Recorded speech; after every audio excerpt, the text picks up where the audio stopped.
Hello dear students, Vivekananda Gurukul YouTube channel पर आपका हार्दिक अभिनंदन है। मैं आचार्य दीपक आपको रस पढ़ा रहा हूँ।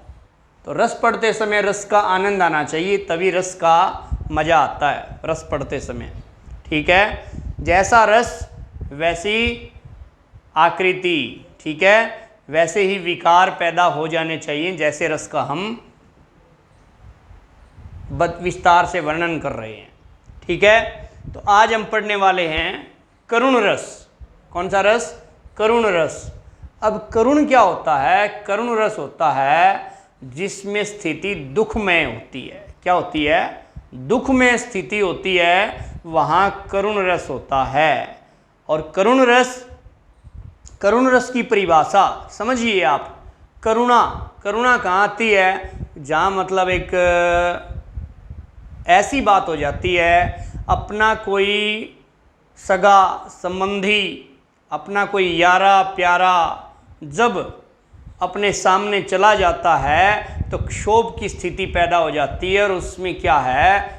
करुण रस भीतर से क्या निकलती है? करुणा निकलती है, शोक होता है, दुख निकलता है। इसको कहते हैं करुण रस। ठीक है, तो आज बड़े दुख का विषय है कि अभिमन्यु जो अर्जुन के पुत्र थे, अभिमन्यु जो युद्ध होता है, घेराबंदी करके अभिमन्यु को मार दिया जाता है। और अभिमन्यु की पत्नी उत्तरा वो विलाप करती है, दुख प्रकट करती है। और क्या कहती है, इस छंद के माध्यम से सुनिए। अभी तो मुकुट बंधा था माथ, हुए कल ही हल्दी के हाथ। खुले भी न थे लाज के बोल, खिले थे चुंबन शून्य कपोल। हाय रुक गया यही संसार, बना सिंदूर अनल अंगार।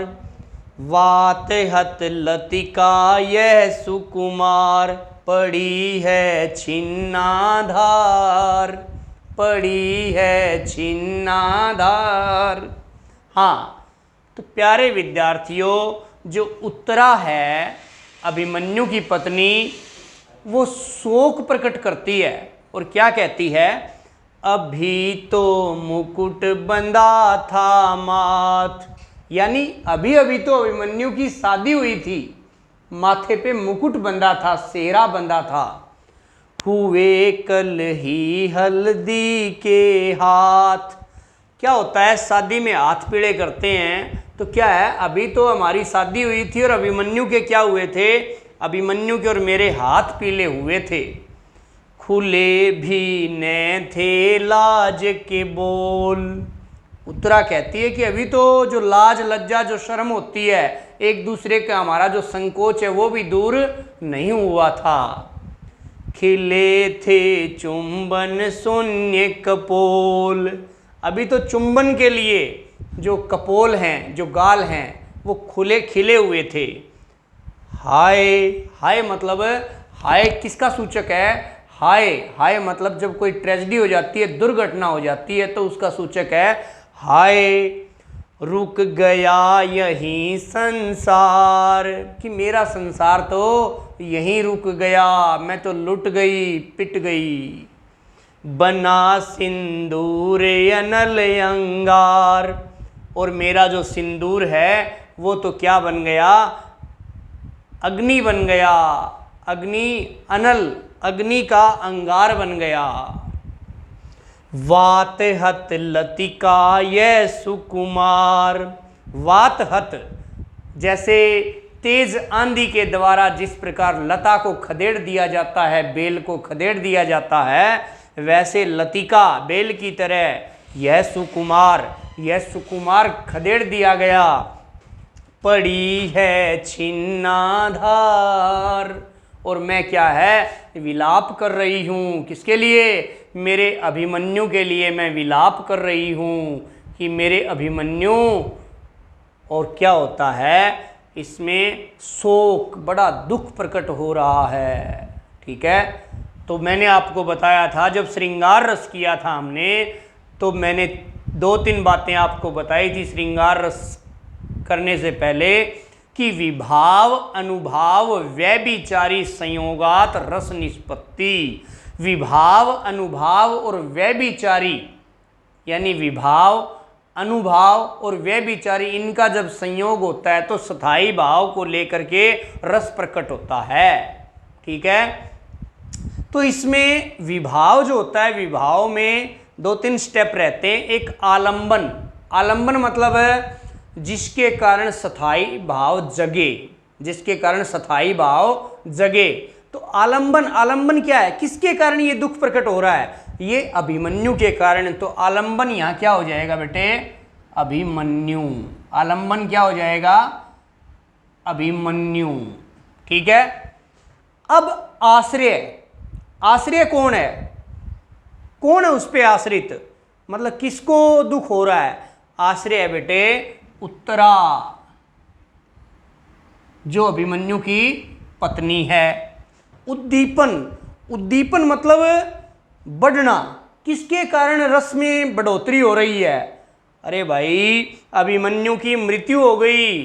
ठीक है, अभिमन्यु की जो मृत्यु है, मृत्यु हो गई तो उसका जो क्या पड़ा हुआ है, मृत शरीर, डेड बॉडी उसकी पड़ी हुई है, तो इसके कारण उद्दीपन हो रहा है। मतलब मृत शरीर किसका, अभिमन्यु का, जिसके कारण दुख बढ़ रहा है। और अनुभाव होता है शारीरिक चेष्टाएं। अब शारीरिक चेष्टाएं क्या होगी, जब कोई मृत व्यक्ति सामने होता है तो शारीरिक चेष्टा, जिसका निजी लगाव होता है उसकी शारीरिक चेष्टाएं क्या होगी, वो या तो माथा पीटेगा या छाती पीटेगा। ठीक है, इस प्रकार की हरकतें होंगी। तो अनुभाव लिखेंगे सिर पटकना, सिर पटकना, बेचारी सिर पटक रही है शोक के मारे, दुख के मारे। और संचारी भाव, संचारी भाव क्या होता है, संचारी भाव स्थायी नहीं होता, ये टाइम टू टाइम बदलता रहता है। तो इसमें क्या करेंगे, वो क्या कर रही है, कभी दुख कर रही है, विषाद कर रही है, कभी प्रलाप कर रही है। ठीक है, तो ये, और इसका स्थायी भाव क्या है, शोक। ठीक है, करुण रस, करुण रस का स्थायी भाव क्या है, शोक है। आलंबन, आलंबन जिसके कारण दुख हो रहा है, किसके कारण हो रहा है, अभिमन्यु के कारण। और किसको हो रहा है, आश्रय उत्तरा को हो रहा है। और उद्दीपन, उद्दीपन, उद्दीपन होता है बढ़ना, दुख बढ़ना। दुख किसके कारण बढ़ रहा है, जो डेड बॉडी वहां रखी है उसके कारण दुख बढ़ रहा है। ठीक है, और अनुभाव, अनुभाव मतलब शारीरिक चेष्टाएं क्या हो रही हैं इस रस के अंदर, शारीरिक चेष्टाएं हो रही है कि सिर पटका जा रहा है कि हाय मैं लुट गई। ठीक है, तो ये कौन सा रस था, ये करुण रस। इसके बाद हम अगला रस करते हैं हास्य रस। हाँ, तो हम कर रहे थे अगला रस हास्य रस। कौन सा रस है, हास्य रस। तो हास्य रस की एक वीडियो वायरल हुई थी कि क्या हाल है, ईशा मारूंगी रामजादा के कांद के भिड़ेगा जाके। तो ये क्या है, ये हास्य रस है। क्या है ये, हास्य रस है। तो हास्य रस में मतलब आपको किसी को देख करके, वाणी आवाज सुन करके, आवाज सुन करके आपको हंसी आ जाए, देखकर आपको हंसी आ जाए, किसी की आवाज वाणी सुन करके आपको हंसी आ जाए, उसको देख करके हंसी आ जाए, उसके आकार प्रकार को देख करके, उसके आकार को देख करके हंसी आ जाए, तो वहां क्या होगा, हास्य रस हो जाएगा। ठीक है, मान लो किसी ने धोती कुर्ता डाल लिया और धोती कुर्ते के ऊपर उसने टाई लगा ली, तो विचित्र लगता है और उसको देख करके कोई भी हंस पड़ेगा। आपने पैरों में, एक पैर में जूता डाल रखा है, एक पैर में चप्पल डाल रखी है, तो आपकी स्थिति विचित्र लगेगी और उसको देख करके कोई भी हंस पड़ेगा। आपने अपने कपोल, अपनी गालों को लाल कर लिया, ठीक है, तो कोई भी देख करके हंस पड़ेगा, ठीक है। तो क्या है, अब हास्य रस में क्या है, हंसी आती है, और हंसी आती है तो वहाँ स्थाई भाव क्या हो जाता है, हास। स्थाई भाव क्या हो जाता है, हास। स्थाई भाव हास।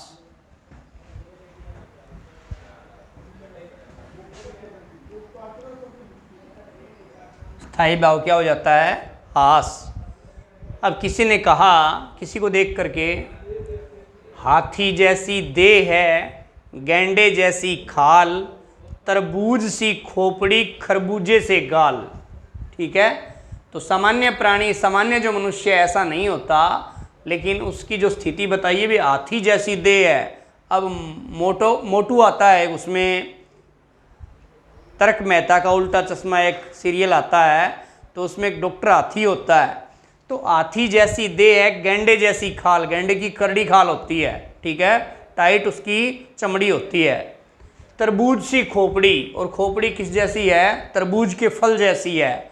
और खरबूजे से गाल, और गाल कैसे हैं, खरबूजे जैसे हैं। तो वहाँ उसको देख करके कोई भी हंस पड़ता है, ठीक है। दूसरा उदाहरण इन्होंने दिया है, नाना वाहन नाना वेशा, बी हसे शिव समाज निज देखा, ठीक है। नाना वाहन, अनेक प्रकार के वाहन हैं। अब ये शिव जो भोलेनाथ हैं, उनकी शादी की बात हो रही है, और उनकी शादी में जो बारात थी, बारात में विचित्र प्रकार के भूत थे शिव जी की बारात में, तो ठीक है। अब भूतों ने तरह तरह के अलग अलग प्रकार के साधन लिए हुए हैं। कोई वहाँ कोई ये गाड़ियाँ थोड़ी थी, बोलेरो, मर्सिडीज, ये गाड़ियाँ नहीं थी। कोई गधे पे बैठा हुआ था, कोई घोड़े पे बैठा हुआ था, कोई खच्चर पे बैठा हुआ था, कोई बैल पे बैठा हुआ था, ठीक है। तो इस प्रकार के, और वो नाच जो नृत्य कर रहे थे उसका तो आनंद ही कुछ और था। नाना वाहन नाना वेशा, अलग अलग प्रकार के वाहन थे उनके पास, साधन थे। और नाना वेशा, अलग अलग प्रकार की उन्होंने वेशभूषा बनाई हुई थी, ठीक है। किसी के लंबे लंबे कान हैं, किसी के लंबे लंबे दांत हैं, ठीक है। और बिहसे शिव समाज निज देखा, और भगवान शंकर भी ऐसी दशा देख करके, ऐसे अपने समाज को देख करके क्या कर पड़ते हैं, हंस पड़ते हैं। भगवान शंकर को भी हंसी आ जाती है, भी तेरी बारात निराली है, ठीक है। तो ये क्या है, हास्य रस। क्या है ये, हास्य रस। हास्य रस के अंदर वही विभाव अनुभाव व्यभिचारी के संयोग से रस की निष्पत्ति होती है। तो इसमें स्थायी भाव क्या है, हास है। स्थायी भाव क्या है, हास है। और विभाव, विभाव मतलब अनुभाव। अब अनुभाव मैंने आपको बताया था, अनुभाव मतलब जिसको लेकर के ये बातचीत हो रही है। तो इसमें किसको लेकर के बातचीत हो रही है, शिव को। अनुभाव क्या है इसमें, शिव है। अनुभाव क्या है, शिव है। और उद्दीपन, उद्दीपन क्या है, उद्दीपन है विचित्र वेशभूषा। विचित्र वेशभूषा,